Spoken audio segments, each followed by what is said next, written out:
வணக்கம். இன்னைக்கு நம்ம பார்க்க போகிற சமையல் என்னென்னு பார்த்தீங்கன்னா பீட்ரூட்டும் மீல் மேக்கரும் வச்சு இன்னைக்கு கோலா உருண்டை பண்ணியிருக்கேன். ரெண்டுமே தனித்தனியாக தான் பண்ணுவாங்க. நான் வந்து இன்னைக்கு ரெண்டையும் மிக்ஸ் பண்ணி பண்ணியிருக்கேன். ஏன்னா இதில் கொஞ்சம் அதில் கொஞ்சம் இருந்ததுனால சரி ரெண்டையும் ட்ரை பண்ணி பார்ப்போமே அப்படின்னு சொல்லி ட்ரை பண்ணேன். ஸோ டேஸ்ட் வந்து சூப்பராக இருந்துச்சு.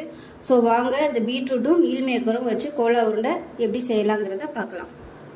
ஒரு மிக்சி ஜார் எடுத்துக்கலாம். இதில் வந்து மெஷரிங் கப்பில் அரை கப் அளவுக்கு துருவன தேங்காய் சேர்த்துக்கலாம். இது கூடவே ஒரு ஏலக்காய், 2 கிராம்பு சேர்த்துக்கலாம். சின்னதாக 2 துண்டு பட்டை சேர்த்துக்கலாம். இது கூடவே 1 டேபிள் ஸ்பூன் சோம்பு சேர்த்துக்கலாம். இது கூடவே 1/4 டீஸ்பூன் போல் கசகசா சேர்த்துக்கலாம். இது எல்லாத்தையும் தண்ணி ஊற்றாமல் குறைன்னு அரைச்சிக்கலாம். இப்போ பாருங்கள் இந்த அளவுக்கு அரைச்சாச்சு. நான் வந்து இன்னைக்கு பெரிய வெங்காயம் வந்து பொடியாக கட் பண்ணியிருக்கேன். நீங்கள் வந்து சின்ன வெங்காயம் யூஸ் பண்ணுறதா இருந்தால் ஒரு 10 சின்ன வெங்காயத்தை இதோட சேர்த்து அரைச்சிக்கோங்க.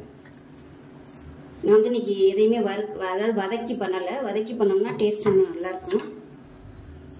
இப்போ எல்லாத்தையுமே ஒரு பவுலில் சேர்த்தாச்சு. கொஞ்சம் 1 டேபிள் ஸ்பூன் வர மாதிரி கொத்தமல்லி, அதே மாதிரி பொடியாக நறுக்குன்னா 1 டேபிள் ஸ்பூன் வர மாதிரி புதினா. இன்னும் இஞ்சி பூண்டெல்லாம் போடுறதுனால நல்லா ஃப்ளேவராக இருக்கும். அதே மாதிரி கருவேப்பிலையும் நல்லா பொடியாக கட் பண்ணிட்டு சேர்த்துக்கோங்க. பெருசாக இருந்துச்சுன்னா உருண்டை பிடிக்கையில் உருந்துட்டு வந்துடும். அதனால் கத்திரிக்கோல் வச்சு நல்லா கட் பண்ணிக்கோங்க பொடியை. ஒரு 3 பச்சை மிளகாயும் பொடியாக கட் பண்ணி வச்சுருக்கேன், அதையும் சேர்த்துக்கலாம். அரை டேபிள் ஸ்பூன் அளவுக்கு இஞ்சி பூண்டு பேஸ்ட் சேர்த்துக்கலாம்.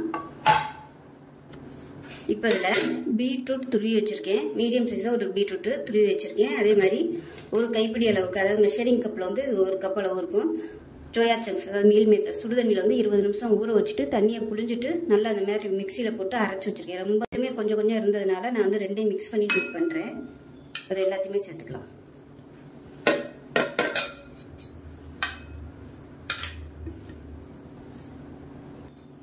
இப்போ இதில் அரை கப் அளவுக்கு பொடியாக நறுக்குன வெங்காயம் சேர்த்துக்கலாம். வெங்காயம் வந்து நல்லா பொடியாக கட் பண்ணிக்கோங்க. தேவையான அளவுக்கு உப்பு சேர்த்துக்கலாம்.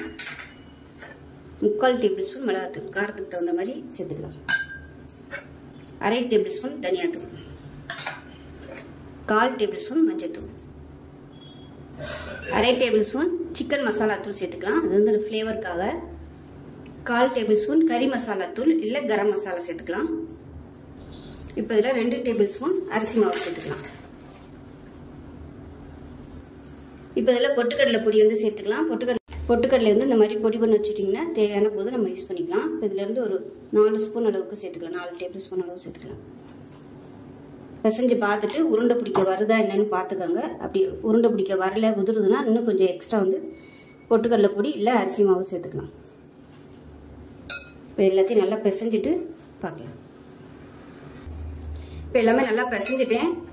இப்போ இது வந்து உருட்டி பார்த்துக்கோங்க. இப்போ எனக்கு வந்து நல்லா டைட்டாகவே இருக்குது. அதே மாதிரி டேஸ்ட் பண்ணி பார்த்துக்கோங்க. காரம் உப்பு எல்லாமே கரெக்டாக இருக்கான்னு பார்த்துக்கோங்க. பார்த்துக்கிட்டு பத்தலைன்னா நீங்கள் சேர்த்துக்கலாம்.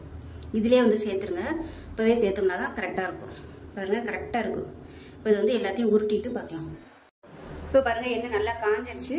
எல்லா உருண்டையும் உருட்டி எடுத்துட்டேன். நல்லா இந்த சைஸுக்கு உங்களுக்கு வேணுங்கிற சைஸுக்கு உருட்டி எடுத்துக்கோங்க. இப்போ எல்லாத்தையும் நம்ம எண்ணெயில் போட்டுடணும்.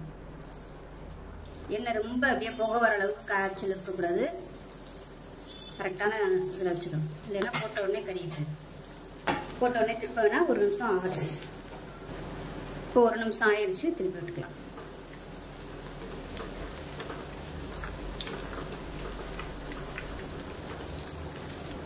இப்போ பாருங்க பபிள்ஸ்லாம் நல்லா அடங்கிருச்சு. இது வந்து எடுத்துடலாம். இப்போ மிச்சம் இருக்கிறதையும் பொரிச்சு எடுத்துக்கலாம். இப்போ நமக்கு அருமையான பீட்ரூட்டும் சோயா சங்க்ஸும் வச்சு கோலா உருண்டை ரெடி ஆயிடுச்சு. டேஸ்ட் நல்லா அட்டகாசமாகவும் இருக்கும், நல்லா வித்தியாசமாகவும் இருக்கும். ஒரு 2-3 டிப்ஸ் மட்டும் கரெக்டாக ஃபாலோ பண்ணணும். சோயா சங்க்ஸ் வந்து அரைக்கையில் நல்லா நைஸாக அரைச்சிக்கோங்க. திப்பியாக இருந்துச்சுன்னா உதிர்ந்து வந்துடும். அதே மாதிரி வெங்காயமும் நல்லா பொடியாக கட் பண்ணிக்கோங்க. அப்படி இல்லைன்னா சின்ன வெங்காயம் வந்து தேங்காய் அரைக்கையிலே போட்டு அரைச்சிக்கோங்க. வெங்காயம் வந்து பெருசாக இருந்துச்சுன்னா உருண்டை பிடிக்க வராது. அப்படியே நம்ம டைட்டாக உருண்டை பிடிச்சாலும் எண்ணெயில் போடும்போது உதிர்ந்து வந்துடும். இன்னொரு டிப்ஸ் என்னென்னு பார்த்தீங்கன்னா எண்ணெய் வந்து நல்லா காஞ்சிருக்கணும். அப்படி எண்ணெய் காயாமல் இருந்துச்சுன்னா எண்ணெயில் ஊறி உதிர ஆரம்பிச்சிடும். நம்ம 2வது பேட்ச் எடுக்கையிலையும் நீங்கள் வந்து எண்ணெய் காய்ச்சல் நல்லா வச்சுக்கிட்டு போட்டு எடுக்கணும்.